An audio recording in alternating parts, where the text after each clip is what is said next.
வழிகளில் 100 தடை இருந்தால்தான் வாழ்க்கை ருசியாகும்.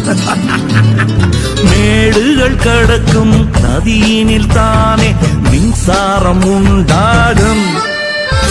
உள்ளத்தில் காயங்கள் உண்டு, அதை நான் மறைக்கிறேன். ஊருக்கு ஆனந்தம் கொடுக்க வெளியே. ஞாபகம் வச்சுக்கோ, தோத்தா ஜெயிக்கணும்னு மட்டும்தான் தோணும், ஆனா அவமானப்பட்டா சாதிக்கணும்ன்ற வெறியே வரும்டா. ஒண்ணு ஞாபகம் வச்சுக்கோ, தோத்தா ஜெயிக்கணும்னு மட்டும்தான் தோணும், ஆனா அவமானப்பட்டா சாதிக்கணும்ன்ற வெறியே வரும்டா.